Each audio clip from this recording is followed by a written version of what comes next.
उद्यानिकी विभाग के द्वारा स्थानीय मानसवन में कृषकों के लिए संगोष्ठी का आयोजन किया गया। इस आयोजन के दौरान उद्यानिकी मंत्री Bharat Singh Kushwaha, Madhya Pradesh where housing corporation logistic के अध्यक्ष राहुल सिंह लोधी के साथ पूर्व विधायक लखन पटेल सहित अन्य लोगों की मौजूदगी में कार्यक्रम आयोजित किया गया। कार्यक्रम आयोजन के दौरान बड़ी संख्या में किसानों को इस संगोष्ठी का लाभ दिलाया गया, साथ ही विभाग की योजनाओं से अवगत भी कराया गया।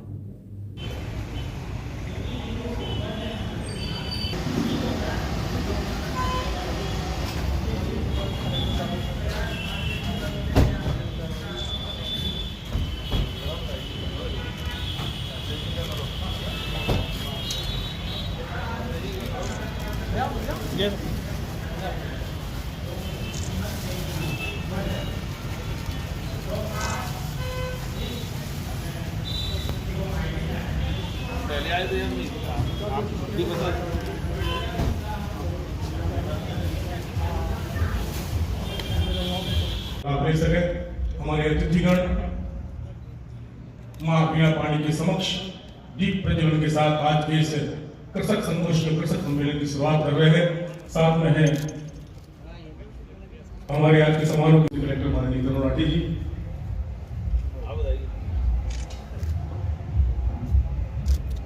हमारे सभी विशिष्ट यहाँ उपस्थित हैं। मैं आप सभी का सहायक संचालक उद्यानिकी विभाग की ओर से और जिला प्रशासन दमोह की ओर से हार्दिक अभिनंदन करता हूँ, हार्दिक स्वागत करता हूँ। सभी से आग्रह करके स्थान ग्रहण करें। उपाध्यक्ष माननीय पवन तिवारी जी, मंचा सिंह, माननीय भाइयों, मैं आज के कार्यक्रम में सभी का स्वागत वंदन अभिनंदन करता हूँ। माननीय मंत्री जी का उद्देश्य है कि प्रदेश में जो उत्पादन हो रहा है उसको कैसे संरक्षित किया जाए और कैसे किसानों की। आज हम श्री राजचंद्र पटेल जी ने की प्रोसेसिंग यूनिट सबमिट हो चुकी है, उनकी 10 लाख राशि स्वीकृत होने वाली है। इसी के तहत में श्री संजय राय जी ने खाद्य प्रसंस्करण में राइस मिल की 2 करोड़ की डीपीआर प्रस्तुत करी है, उनकी भी इंफ्रास्ट्रक्चर के अंतर्गत स्वीकृत हो। समारोह में अध्यक्षता कर रहे राहुल सिंह जी का स्वागत सिंह जी लोधी उपस्थित उनका स्वागत करें। मंच पर विराजमान सभी अतिथियों का स्वागत करें। आदरणीय कुशवाहा जी, आदरणीय कुमार सिंह जी, आदरणीय पी दंतवा जी, विधायक खटा, लखन पटेल जी, चौरसिया, ग्राम जमेरा, श्री रतन पटेल, मोटर सिंचाई में अच्छी पैदावार श्री नेकरानी चौरसिया प्राप्त की है। श्री परशुराम कुशवाहा कृपया मंच पर।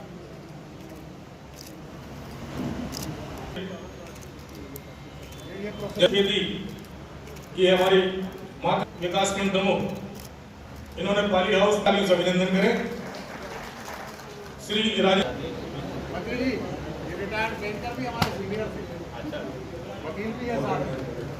और अतिथियों से सम्मान प्राप्त करते हैं पटेल और आभार करें। हमारा अगला चरण आज अत्यंत हर्ष का विषय है, जैसा कि आप सबको विदित है कि सरकार की एक नई योजना आई है जिसमें एक उत्पाद का चयन किया जा रहा है। उस उत्पाद को किस तरीके से उसकी बाजार को बढ़ाया जाए, नए बाजारों में उस जिले का उत्पाद जाए, इसके लिए पूरी कार्य योजना करी गई है। और जिले के उत्पाद के रूप में हमने चने की फसल को, चने को चुना है और उद्यानिकी विभाग ने उसके अंतर्गत टमाटर को चुना है। और जैसा कि है कि हम खेती करते हैं, खेती के साथ साथ हमको उद्यानिकी फसलों की ओर भी बढ़ना चाहिए, क्योंकि निश्चित रूप से कुल खेती के रकबे का लगभग 5 से 7% अगर उद्यानिकी में होना ही चाहिए। और यह अत्यंत हर्ष का विषय है कि हमारे यहाँ के जो सिंघाड़े की फसल है वो भी यहाँ पर होती है और उसको काफ़ी गुजरात और अन्य राज्यों तक उनको बेचा जाता है। कृषकों की आय दुगनी करना है, इसी सोच को लेकर हमारे माननीय मुख्यमंत्री शिवराज जी ने भी संकल्प लिया है। इसी के तहत हमारे जिला में टमाटर को प्रसंस्करण कर उसकी जो उपज है संरक्षित कर किसानों की आय दुगनी करने में प्रयास किए जा रहे हैं। हमारे कृषि वैज्ञानिकों द्वारा आप सभी किसान भाई बहनों को शिक्षा दी जा रही है, वह गुण बताए जा रहे हैं, जिसके तहत हम अपनी फसल को ज़्यादा से ज़्यादा लेकर अपनी उपज बढ़ाएं और शासन द्वारा इस फसल को संरक्षित करने में, बाजार तैयार करने में प्रयास किए जा रहे हैं।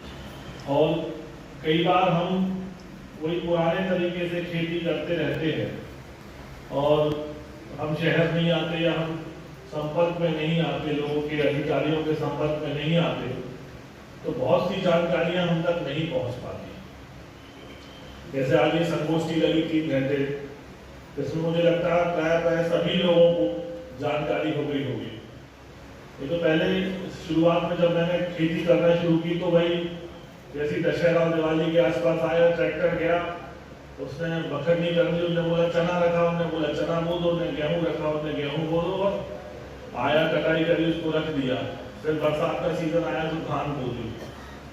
और धीरे धीरे समय बीतते गया और जानकारी बढ़ते गई, तो फिर जो जागरूक किसान है, जो जागरूक कृषक है, जिनसे मिले, तुमने बताया कि सबसे पहले आपकी जो मिट्टी है, तो खेत की जो मिट्टी, उसका परीक्षण कराया था। कहीं पीली मिट्टी रहती है, कहीं काली मिट्टी रहती है, कहीं हल्के पत्थर रहते, तो अपनी मिट्टी का परीक्षण हो जाता है। जब मिट्टी का परीक्षण हो जाता है, तो उस परीक्षण से हमको ये पता चल जाता है कि इस जमीन की मिट्टी में किस चीज की कमी है, और ये कमी यदि हम कर देंगे तो इस मिट्टी में, खेत में कौन सी फसल अच्छी हो। तो मेरा तो सबसे पहले आप लोगों से निवेदन है कि उस मिट्टी का परीक्षण कराएगा। तो उसका परीक्षण हो जाएगा तो हमें ये पता चल जाएगा कि इसमें कौन सी फसल लगानी है। जैसा कि अन्य वक्ताओं ने भी काफी विस्तार से उद्यानिकी के क्षेत्र में आप सभी किसान भाइयों को एक विस्तार से जानकारी देने का प्रयास किया। इससे पहले भी आपको हमारे उद्यानिकी के क्षेत्र के विशेषज्ञों ने काफी आप सबको जानकारी दी होगी। मेरा इस अवसर पर निवेदन भी है, प्रार्थना भी है कि बगैर उद्यानिकी के फसलों के उत्पादन के बगैर किसान की आय दुगनी नहीं हो सकती है। और सरकार की जो सोच है, माननीय मुख्यमंत्री जी की सोच है कि प्रधानमंत्री जी का जो सपना है आत्मनिर्भर भारत का, हमारा देश आत्मनिर्भर बने, तो इससे पहले देश आत्मनिर्भर जब बनेगा जब हमारे प्रदेश के किसान आत्मनिर्भर बने। जब प्रदेश के किसान आत्मनिर्भर बनेंगे तो हमारा मध्य प्रदेश आत्मनिर्भर बनेगा।